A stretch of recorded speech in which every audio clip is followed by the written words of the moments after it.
सरकार ने यह भी कहा है कि समय के अनुसार धीरे धीरे सभी नामों का खुलासा हो जाएगा जिन्होंने टैक्स का इवेजन किया है। प्रदीप बर्मन, डाबर ग्रुप, राधा टिमलू, गोवा के खनन कारोबारी,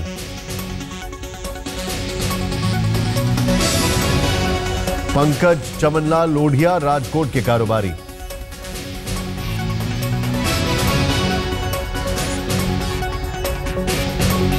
डाबर की जो सफाई है उसको आप देख लें। ये ना तो कंपनी के डायरेक्टर है ना चेयरमैन। डाबर इंडिया लिमिटेड में उनके पास कोई एग्जीक्यूटिव पद भी नहीं है। विदेशी बैंक में खाता तब खोला गया था जब प्रदीप बर्मन एक एनआरआई थे और इसके लिए इजाजत ली गई थी। लेकिन यह बहुत दुर्भाग्यपूर्ण है कि विदेशों में खाता रखने वाले हर शख्स को एक समान समझा जा रहा है।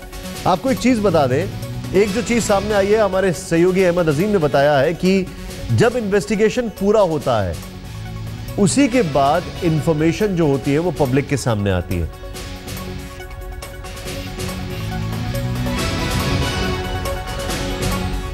जो कारोबारी है पंकज लोढ़िया, उनका भी रिएक्शन आ चुका है, आइए देखते हैं। जब आप मुझे बोल रहे तब मुझे ये सब पता चल रहा है, लेकिन I don't have any Swiss account. तो किस प्रकार से ये आपको हैरानी हुई है कि आपको कोई नोटिस नहीं? For this we don't have any this.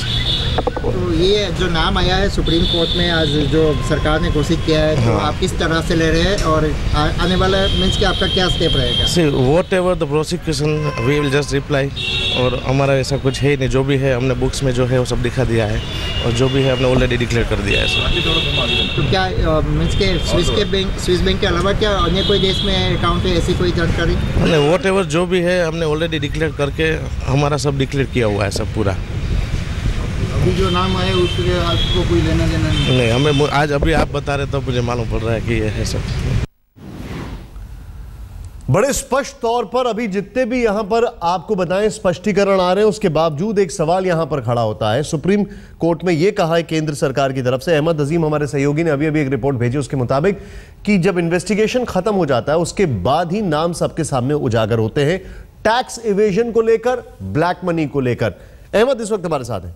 Ahmad, आपने जो इन्फॉर्मेशन भेजी है उसमें आपने सीधे तौर पर ये जो अभी थोड़ी देर पहले आपने मेल लिखा है, मैं आपसे ये जानना चाहता हूं, ये जो 3 नाम सामने आ रहे हैं, तीनों अपना दो अपना क्लैरिफिकेशन दे चुके हैं, लेकिन इसका मतलब ये है कि टैक्स इवेजन इन्होंने किया था, ब्लैक मनी का इनमें इन्वेस्टिगेशन खत्म हो चुका है, मतलब इन्वेस्टिगेशन होने के बाद टैक्स इवेजन का मामला और ब्लैक मनी का मामला इन तीनों नामों में सामने आता है। क्या ये बात समझी जाए?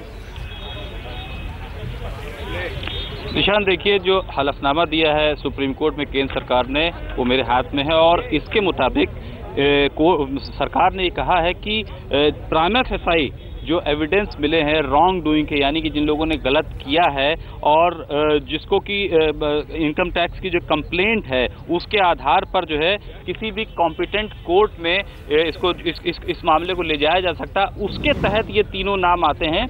इन्होंने जो ब्यौरा दिया है वो प्राइमा फेसाई यानी प्रथम दृष्टिया ऐसा लगता है कि इन्होंने टैक्स चोरी करी है और जो पैसा है वो ब्लैक मनी की श्रेणी में आ सकता है। इसीलिए इन तीनों के नाम जो है पिन पॉइंट करे हैं सरकार ने अपने हलफनामे में, और सरकार ने साफ तौर पर यह कहा है कि हम किसी भी नाम को छुपाएंगे नहीं, पहले हम इन्वेस्टिगेशन कंप्लीट करेंगे, क्योंकि ये ट्रीटी का हवाला दिया है इसमें सरकार ने और कहा कि जो कॉन्फिडेंशियलिटी है यानी कि जो गोपनीयता है जो ट्रीटी के तहत उनको बरकरार रखनी है, उसको ध्यान में रखते हुए, ट्रीटी के मद्देनजर रखते हुए, यानी जो संधि है विदेशी बैंकों के साथ, विदेशी सरकारों के साथ, उसके तहत कोई भी जानकारी जो है वो तभी साझा की जाएगी जब वो ट्रीटी की जो पॉइंट्स हैं, जिन शर्तों पे ये इंफॉर्मेशन ट्रांसफर की जा रही है उसका उल्लंघन नहीं किया जाएगा। उसमें से एक बात ये भी है कि इन नामों को तभी उजागर किया जाएगा जब प्राइमा फेसाई कोई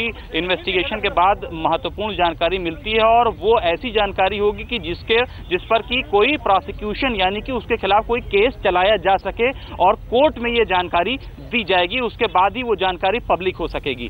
जी, मैं क्लियर नहीं हूं, अगर एक लाइन में इस खबर को बताया जाए, ये 3 लोगों के जो नाम सामने आए हैं, क्या ये इन्होंने टैक्स इवेजन किया है? एक सवाल। दूसरा सवाल, क्या ये ब्लैक मनी होल्ड कर रहे थे? सीधे सीधे बताएं। देखिए इसके मुताबिक ये है कि प्राइमा फेसाई यानी प्रथम दृष्टिया इन लोगों ने टैक्स एवेजन किया है, यानी इन्होंने टैक्स की चोरी करी है और हो सकता हो कि ये जो पैसा हो ये काला धन हो। अब जाहिर सी बात है ये प्रोसिक्यूशन इनके खिलाफ होगा। अगर सरकार कोर्ट में जाएगी, मामला लेकर जाएगी, तो उस वहां पर जो है ये चीज साबित करनी होगी कि हाँ ये पैसा जो है ये काला धन ही है, ये जो है इन्होंने टैक्स। अहमद, मेरे पास समय बहुत कम है, मैं आपसे एक आखिरी सवाल पूछा हूं, संक्षेप में बताइएगा, सिर्फ ये 3 नाम क्यों, बाकी नामों का खुलासा क्यों नहीं किया गया? क्या ये 3 नाम सिर्फ उस मास बेस को चुप करने के लिए थे जो कि अभी तक बोल रहा था कि आपने ब्लैक मनी पे बड़े वादे कर दिए हैं, बड़ी वोट में कैंपेनिंग कर दी, अभी तक आपने कुछ बोला नहीं, इसलिए सिर्फ 3 नाम बताएं, बाकी नहीं बताए? निशांत, आप कह सकते हैं इस बात को जो आप कह रहे हैं, क्योंकि 3 नामों के अलावा बाकी जो नाम थे वो पहले से ही यूपीए गवर्नमेंट के टाइम में जो नाम आए थे बाकी वही नाम है, और उसी लिस्ट के बाद ये 3 नाम और ऐड हुए हैं।